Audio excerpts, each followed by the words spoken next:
Maranatha, God bless you all.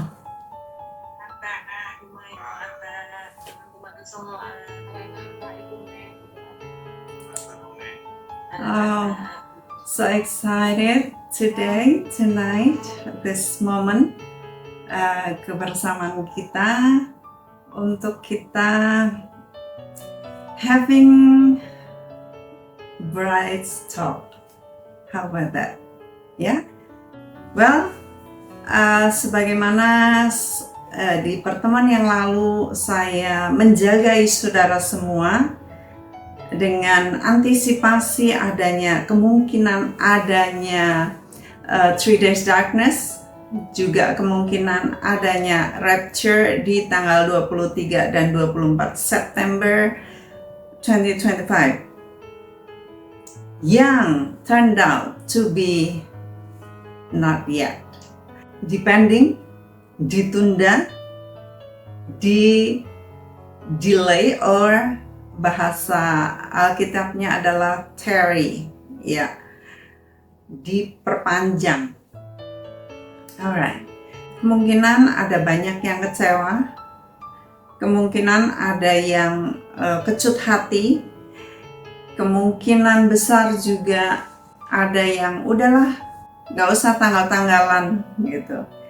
Yang penting saya tiap hari bersiap. Alright, that's alright ya. Tapi saya punya kewajiban sebagai penjaga jiwa saudara. Kalau ada orang yang berseru, pengantin datang, song-songlah dia, maka saya perlu menjaga saudara untuk meniupkan trompet berikutnya gitu. Maksudnya saya trompet estafet kepada saudara. Ya, kalau nggak datang. Tetapi kalau Yesus benar-benar jemput kita di saat orang sudah berkata, mempelai datang, song-songlah dia, maka saudara, saya khawatir saudara tidak akan siap. Berbeda sekali orang yang dipersiapkan untuk mempersiapkan diri dan orang yang tidak peduli, tidak mau siap, tidak mau mempersiapkan diri. Berbeda sekali. Saya waktu kemarin hari Senin saya ada di kelas, saya bertanya kepada mereka-mereka yang ikut IDTC UK ke-46. Saya bertanya kepada mereka, gini, saya mau tanya nih kepada kalian ya. Misalnya saya bilang, well, kita akan ada IDTC di London. Kapan? Ya kapan-kapan. Lalu saya berkata, oke, kapan-kapan gitu. Nanti pokoknya pas kita mau berangkat, saya akan kasih alarm, yuk kita berangkat. Kira-kira saudara nyantai nggak? Siap nggak? Gitu. Ya. Apakah saudara sesiap yang kemarin yang siap untuk IDTC? Kami terus-terusan di grup ngasih tahu, ini perbedaan cuaca, perubahan cuaca. Kalian harus bawa ini itu. Ini nanti di sana ada angin. Nanti di sana kalau dingin benar-benar udah dingin, disertai hujan. Maka pengintai kami yang ada di UK bilang siap gloves, sarung tangan gitu ya. Yang nggak siap benar-benar kedinginan tangannya. Lalu siap sepatu jalan gitu ya. Dan mereka yang nggak siap sepatu jalan, iya sakit perjalanan karena kami jalan terus gitu ya. Nah, waktu saya persiapan, ya saya persiapan 1 bulan sebelumnya, kira-kira baju ini dan ini matching atau enggak matching ya. Tetapi dalam 1 bulan itu saya pilih lagi, ini keberatan karena saya masih harus bawa oleh-oleh. Saya bawa jamu-jamuan saya, lalu jamu-jamu saya yang saya beli setiap jamu kering itu 1 kilo, saya kurangin karena nggak perlu saya bawa 1 kilo karena di sana hanya kira-kira 2 minggu ya. Jadi apa yang harus saya siapkan? Saya mempersiapkan dengan baik. Saya juga mempersiapkan semua delegasi untuk apa yang harus mereka bawa, apa yang harus mereka hindari. Nggak perlu pakai jeans yang tebal-tebal, bawa mungkin 9 jeans, buat apa gitu ya. Bahkan saya berpikir celana, saya bisa pakai celana ini 3 kali supaya saya nggak ngerepotin bawaan saya. Sepatu saya bawa beberapa pasang, ini aja. Jadi ada kesiapan antara orang yang mau dipersiapkan berangkat untuk tanggal tertentu dan orang yang berkata kapan saja guys, nanti kita akan berangkat gitu. Jadi ada sangat beda sekali persiapan, dimana apalagi dalam persiapan kita secara rohani, kita mempersiapkan minyak, itu yang paling penting di dalam penantian kita akan kedatangan mempelai yang kita harapkan. So, dengan itu saya pertama, kalau saudara mengharapkan saya meminta maaf, saya akan minta maaf sedalam-dalamnya dari hati saya tentunya. Karena, let's say, menurut perhitungan manusia, saya salah. Saya telah menyerukan tanggal yang salah. Tetapi, saya orang yang saya bilang masih bimbang. Karena saya waktu menyerukan, saya masih ngomong gini, kalau nggak terjadi, berarti saya masih ada kesempatan untuk berkelit, untuk saya punya exit door, bahwa kalau nggak terjadi, ya oke, kita akan lanjutkan kehidupan. Karena yang ngomong bukan saya anyway, ya. Saya minta maaf karena saya juga tidak punya iman yang teguh akan itu, karena saya betul-betul tidak diberi Tuhan mimpi atau pewahyuan sama sekali mengenai hal ini. Tetapi saya mau menyatakan bahwa saya percaya seperti anak kecil. Saya memiliki iman anak kecil, ya, yang mana waktu Tuhan pakai seseorang seperti Tuhan memakai Nuh, saya mau masuk dalam bahtera itu untuk hari yang besar dan mengerikan itu. So, saya meminta maaf atas delay, keterlambatan itu, tetapi saya tidak meminta maaf atas apa yang saya katakan agar saudara bersiap. Karena saya pun sangat diuntungkan dengan persiapan rapture ini. Saya berpikir, saya bergegas, berkemas semuanya, melakukan apapun yang saya tahu itu baik buat manusia roh saya, buat orang lain, yaitu pengisian minyak. Dan saya sampai, jikalau ada detik-detik pembelian minyak, tetes minyak terakhir, saya lakukan. Ya, bahkan sekitar saya pun juga orang-orang melakukan hal yang sama. Dan saya berpikir, mana mungkin Tuhan itu berbohong? Mana mungkin Tuhan tidak menepati janjinya? Ya, hanya kemungkinan kita aja manusia yang salah memberikan tanggal, salah perhitungan. Tetapi folks, I'll let you know later, ya. Sekarang saya bertanya, can you imagine Jonah, Yunus, pada waktu Tuhan ngomong sama dia, Jonah, kamu pergi ke Niniwe. Tapi kemudian dia menghindar, dia pergi ke Tarsus, dan dia tidak peduli dengan kata-kata Tuhan. Dia pikir he can slip away, dia bisa nyingkir dari perintah Tuhan. Dan kemudian di sanalah Tuhan harus rekayasa lagi sesuatu supaya membuat Yunus hanya taat kepada perintah Tuhan. How about that? Dan benar-benar dia ada di dalam perut ikan 3 hari 3 malam. Itulah juga firman Tuhan yang mengatakan 3 days darkness, dan juga 3 days darkness ketika Yesus ada dalam kubur. Ya, jadi Setelah itu, setelah dia dikeluarkan dari perut ikan atas penentuan Tuhan. Jadi semuanya ini atas penentuan Tuhan. Jangan lupa, atas penentuan Tuhan. Dan kemudian Jonah mulai penginjilan di kota yang besar yang harusnya itu beberapa hari perjalanan, tetapi Yunus itu cepat bergegas, yang harusnya 3 hari perjalanan, dia 1 hari aja dia udah selesai gitu. Dan dia pengen menanti, gimana sih nih, ayo Tuhan, go ahead, bantai itu kota, bantai itu orang-orang dan sebagainya.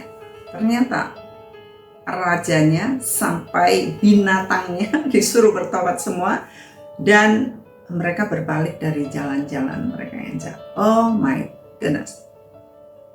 Nah, hari-hari ini banyak sekali orang-orang yang berbalik dari jalan-jalan yang jahat. Ya, termasuk saya. Ya, saya berbalik dari kejahatan saya. Kejahatan hati, bukan kejahatan fisik, ya. Bukan dosa-dosa fisik yang saya lakukan, tapi di dalam hati saya, dan saya mulai berbalik dan bertobat gitu. Dan kemudian Yunus nyesel. Dia nggak mungkin bunuh diri, jadi dia pengen mati, tapi dia suruh Tuhan untuk bunuh dia. Sebaiknya lebih baik kamu mati aja Tuhan. Ya, tetapi di dalam firman Tuhan tidak menyebut dia sebagai nabi palsu. He is not a false prophet, not a false teacher. Nubuatannya tidak terjadi. Ya. Sama dengan Petrus. Pada waktu dia diperhadapkan dengan hanya seorang gadis servant, hamba perempuan. Ini kan kayaknya ini orang Galilea deh. Ini pengikut Yesus tuh. Dia bilang, what do you mean? I don't even know him. Iya, dia menyangkal. Sampai 3 kali. Dan kemudian Yesus noleh ke dia. Tatapan Yesus itu. Nggak tahu gimana tatapan Yesus. Kemudian Petrus nangis terseduh-seduh. Dia pukul dirinya, tetapi dia cepat bangkit. Dan apa yang terjadi? Ini orang yang segitu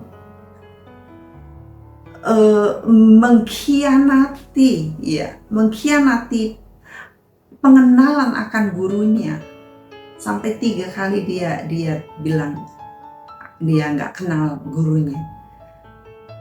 Yet, ketika dia berbalik, apa yang terjadi?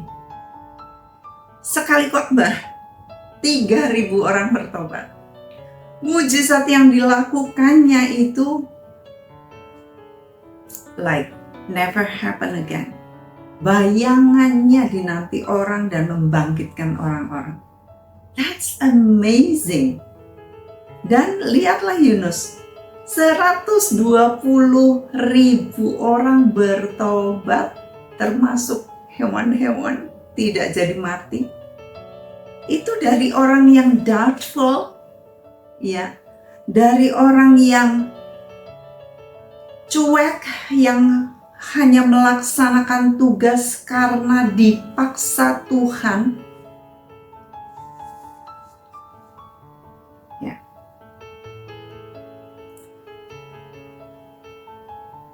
Saat ini banyak pengejek bersukacita karena itu tanggal 23-24 itu gak terjadi, gagal. Dunia dan setan mereka tertawa, menertawakan setinggi-tingginya karena kegagalan, kesalahan yang mereka pikir terjadi baru saja juga. Tapi apa yang terjadi? Kepada Yesus yang mereka tertawakan, mereka pikir, iblis pikir para Farisi berpikir bahwa mereka telah membunuh Yesus, menyalibkannya, dan it's finished. Gak ada lagi kisah selanjutnya mengenai Yesus. Dan when you tarry, when you wait, like Mary Magdalene, tidak peduli yang lain sembunyi, tidak peduli yang lain takut dibunuh, tetapi Mary Magdalene, he was waiting in front of the tomb of Jesus with weeping. Ketika semua harapan hancur, ketika nampaknya tidak ada lagi harapan dan jawaban, ketika nampaknya mimpi-mimpi hancur berantakan, ketika nampaknya tidak ada masa depan, just remember Jesus. 3 hari kemudian, dia bangkit. Saya tidak menyalahkan siapa-siapa. Dan sampai saat ini tidak ada yang salah. Tidak ada yang salah, bahkan pengejek-pengejek itu pun tidak bersalah. Karena apa? Justru pengejek-pengejek itu mereka sedang memenuhi nubuatan Tuhan Yesus bahwa di hari-hari akhir akan ada pengejek-pengejek. Jadi mereka memainkan perannya untuk hari-hari akhir ini. That's so funny. Bahwa ada pengambil peran masing-masing gitu ya. Bahkan pengejek pun, the mockers and scoffers, mereka adalah juga pemain peran. Seperti ahli-ahli agama, ahli-ahli Taurat, mereka itu mengambil peran untuk kematian Yesus. Karena dikatakan di Kisah Rasul bahwa mereka itu yang tiap-tiap Sabat mereka membacakan mengenai kedatangan Mesaya dan kematian Mesaya dan pembunuhan Mesaya. Merekalah yang memenuhinya. They fulfill the prophecy about Messiah. Mereka yang membunuhnya. Padahal mereka membacakan di sinagog setiap hari Sabat. Isn't that funny? Isn't that ironic? Ya. Yeah. So, jadi sampai sekarang nggak ada yang salah. Yang mengejek nggak salah, pemberita tidak salah, kita yang menanti juga tidak salah, dan yang kecewa juga tidak salah, men. Jadi yang kecewa adalah mereka yang nantinya mereka akan slumber, mereka akan tertidur kembali karena mereka tidak mengisi minyaknya, mereka tidak menanti. Saya hanya akan terus menjaga lampu saya, pelita saya, dan saya sudah tahu bagaimana menjaga. Ya.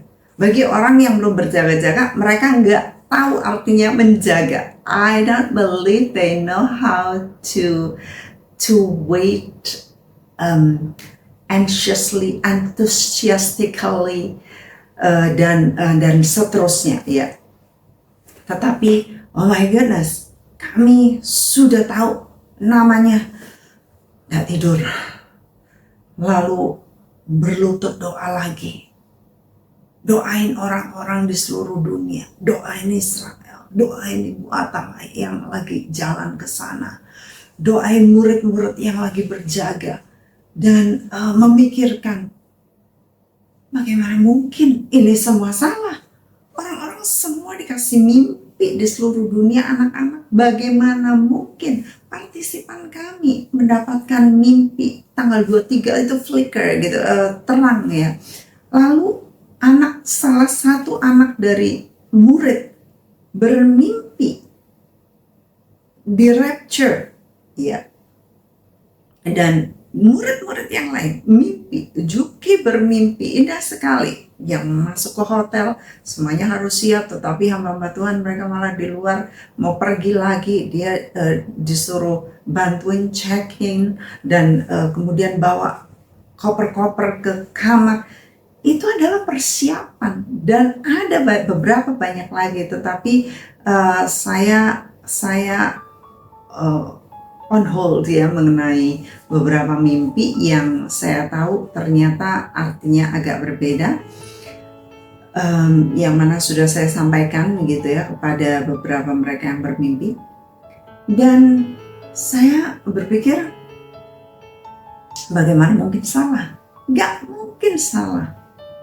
Nah, sekarang disinilah ujiannya. Mari kita baca lagi. The famous parable of Jesus about end time dari Matius 25. Ya. Ayat 5. Tetapi karena mempelai itu lama tidak datang-datang juga, lama nih, mengantuklah mereka semua lalu tertidur. Ini adalah kunci. Tarry. Di sini kuncinya. Tarry ya. Tarry. Menanti. Kita harus menanti. Sebentar lagi orang-orang berkata, saya nggak akan peduli dengan tanggal-tanggalan. Saya nggak akan peduli dengan berita rapture. Saya nggak akan peduli dengan ini dan itu dan ini dan itu. Mereka semuanya nanti tertidur.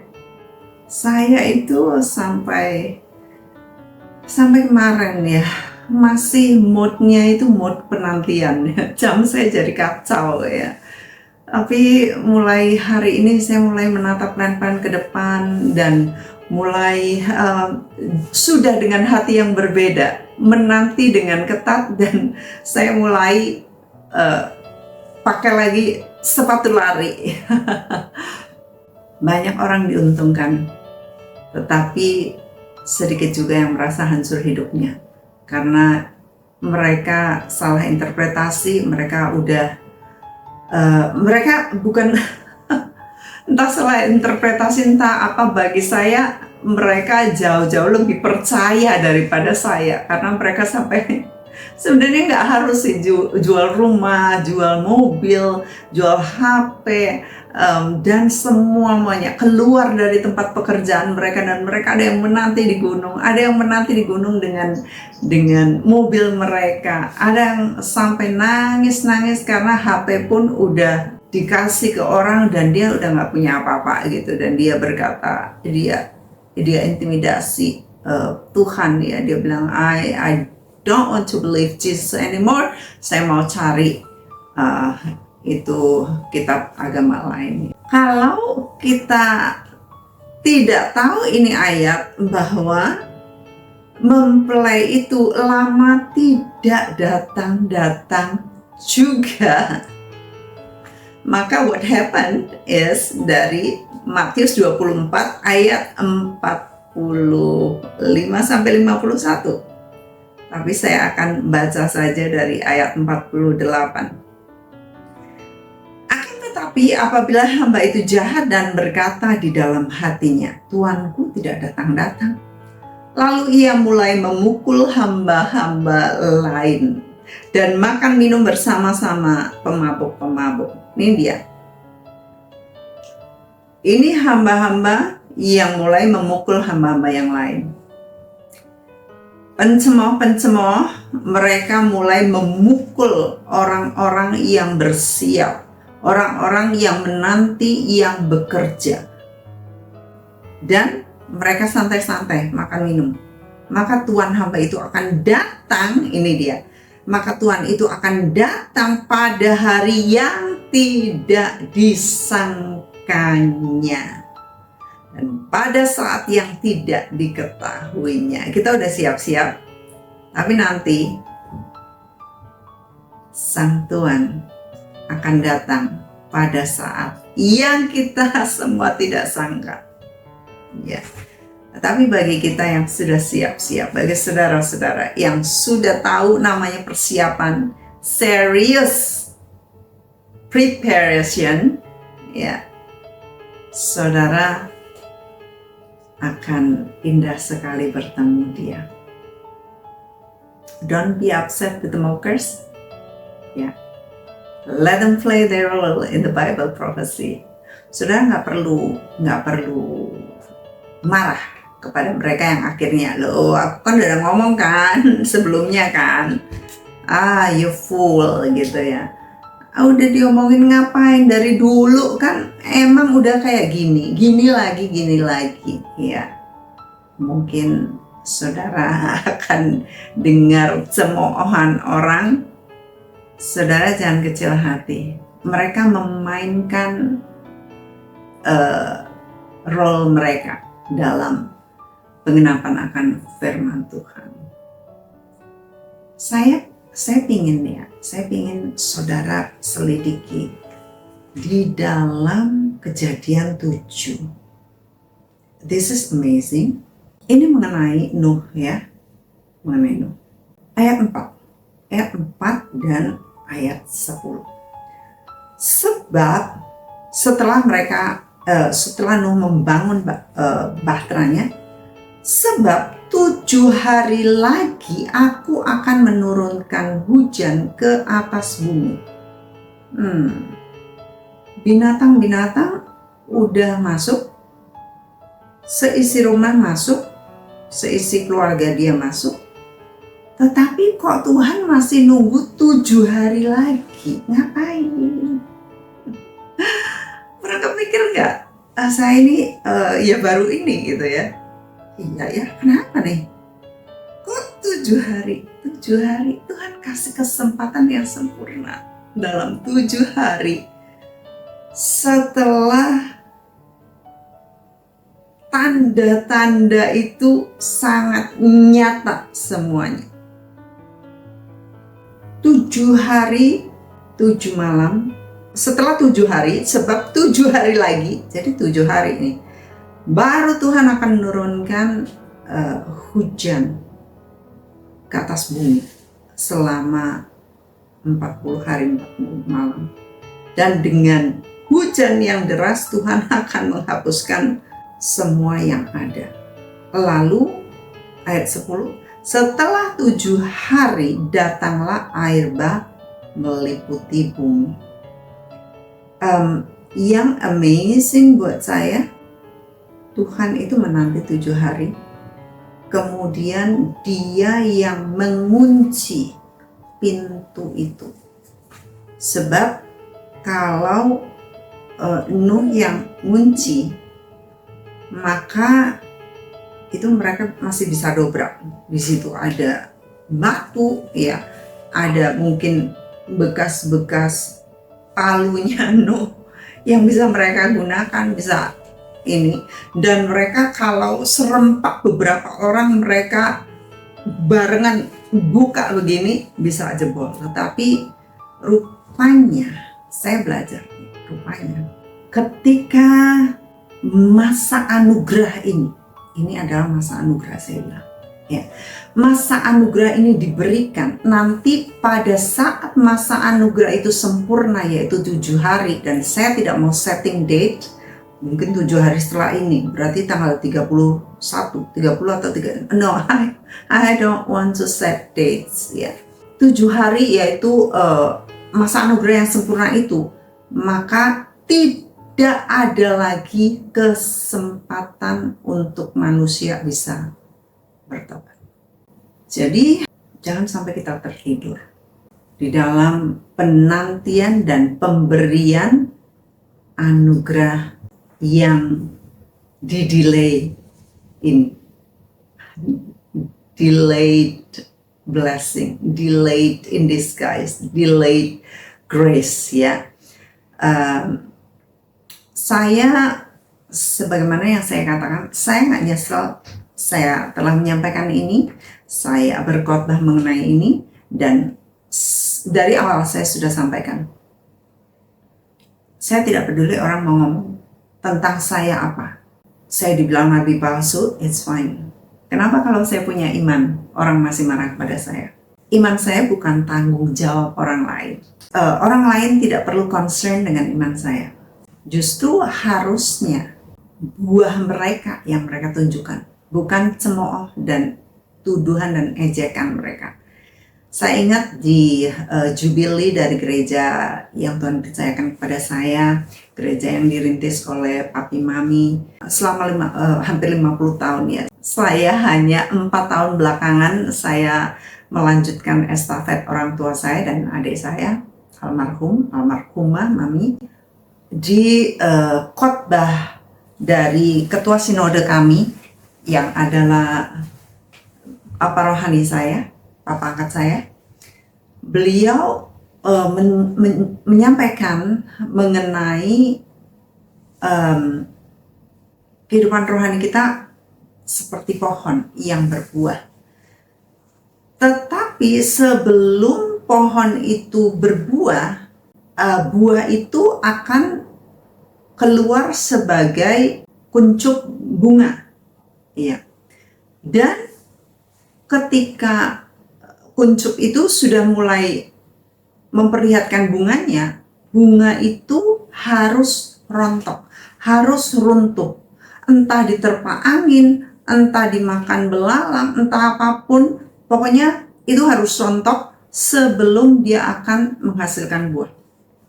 Dan papa saya ini Dr. R.F. Martino, dia berkata begini,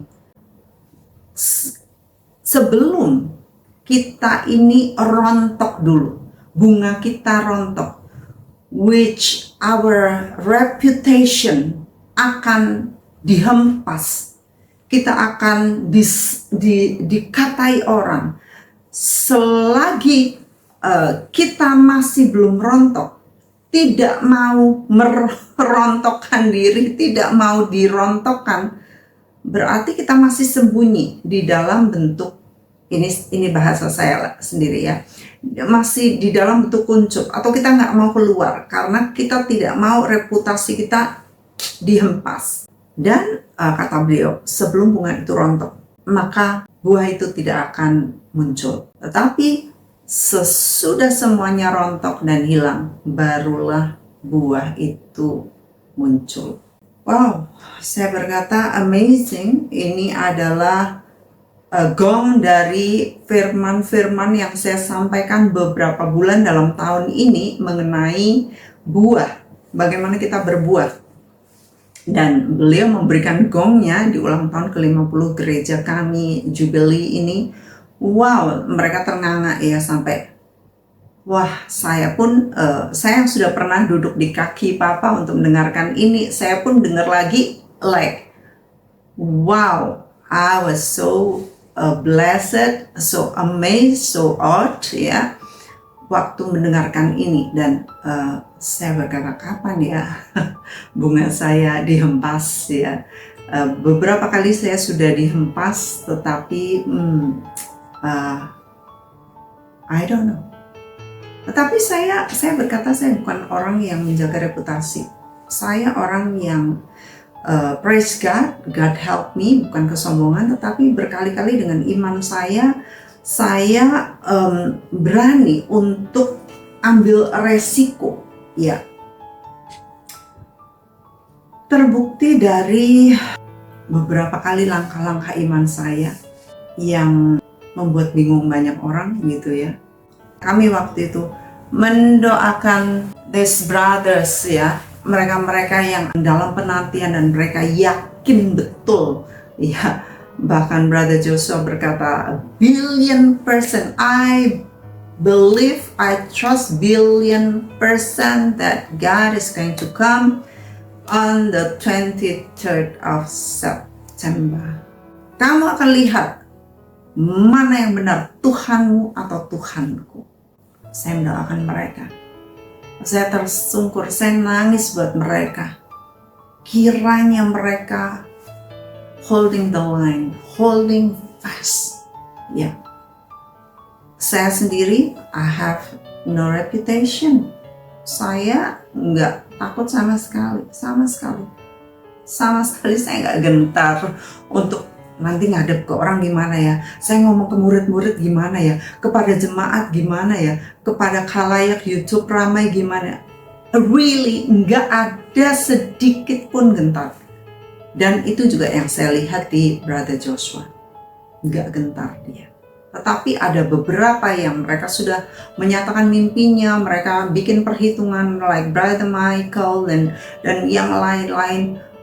Langsung wajahnya itu turun, langsung dia busted. Dia berkata kepada Brother Joshua ini, gimana kamu kan bilang tanggal 23, terus kalau enggak gimana? Saya itu hosting kamu ini karena saya percaya kamu ngomong. Kalau enggak ini gimana gitu ya. Jadi beberapa mereka sudah saling menghujam dan saya menangis buat mereka. Ada lagi yang kalau saudara lihat namanya Pistol Pete, dia sebenarnya sampai hari ini tuh masih streaming loh. Sampai hari ini tuh masih mewadahi orang-orang yang masih menantikan. Tetapi waktu Joshua ini sudah tidak lagi muncul dan tidak lagi muncul di channel Medic itu yang Brother Michael wadahi, dia ada orang-orang yang bilang, coba saya akan carikan Brother Joshua ya, dia mungkin mau muncul di kamu punya channel. Dan akhirnya dia bisa dibawa di channel itu dan dia ngomongnya saya rasa agak kasar sih. Saya berpikir, ini kesempatan kamu bisa bringing this brother in Christ yang sama-sama hamba Tuhan. Kita bisa melihat bagaimana orang itu respect dan disrespectful. Kita bisa lihat kan, kita semua diuji. Saya melihat pada waktu awal perbincangan sebelum tanggal 23 berakhir, ada seorang perempuan yang di situ yang Brother Joshua akhirnya nanya gitu, I don't know you, this woman over here, who are you? Lalu dia bilang, Sir, my name is blah and blah. Saya rasa sangat terhormat sekali bisa ngobrol saat ini di satu forum dengan engkau. Saya sangat diberkati. Kelihatan banget respectnya. Tapi ketika orang tidak ada respect, kelihatan juga. Dia akan cecar itu si Pete itu, dia cecar. Terus gimana? Kamu kan bilang gini, terus tahu jawab kan gimana? Saya berpikir, benar-benar ini apa yang Tuhan katakan. Do you think I come to bring peace? No, rather division. Kamu mikir aku datang untuk membawa damai?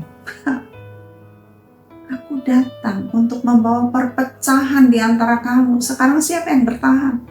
Siapa yang bawa damai? Do you bring peace? Or rather division?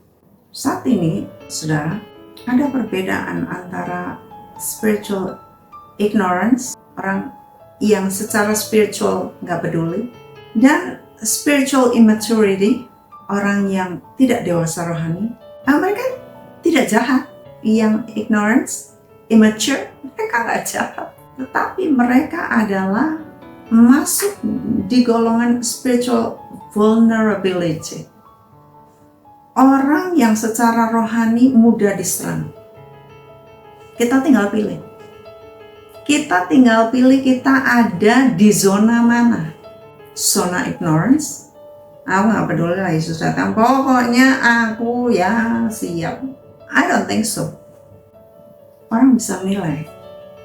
Ada yang di situ salah satu panel yang bernama Danny Bota. Wow, wajahnya tetap semangat. Wajahnya tetap cerah. Tapi yang lain kayak Michael, kayak yang lain udah, mereka memiliki wajah downcast look. Mereka kayak udah beat up gitu, udah lemes, nyerah. Ini iman kita semua lagi diuji, men. Kelihatan orang yang lemah imannya dalam waktu kesesakan, mereka akan kelihatan banget. Mereka dari mulutnya, dari kata-katanya, mereka akan kelihatan banget. Sampai komentator itu bilang, please Michael, don't look sad. Thank you so much for what you do. Please don't be discouraged. Saudara, kalau kita nggak percaya kepada Yesus yang memanggil kita untuk siap, maka kita akan takut. Tapi saya mempercayai kepada Yesus yang berbicara pada orang-orang tersebut. I am not afraid, man. Not a single bit afraid, no. It's not mistaken ketika Tuhan bawa saya ke Solo dan Tuhan taruh di hati saya mengenai nama A Bride Community supaya saya mempersiapkan mereka di hari-hari akhir sebagai mempelai. The bride, the lamp of the bride, the lamp must be burning bright. Lampunya, pelitanya agar terus menyala, waiting for our bridegroom to come. Saya tahu ketika seseorang takut, tidak ada kasih yang sempurna di dalam dirinya. Saya nggak takut. Apapun juga yang menimpa, help me Lord. Saya tidak takut. I hold steadfastly. Terry. Sampai di sini, thank you so much.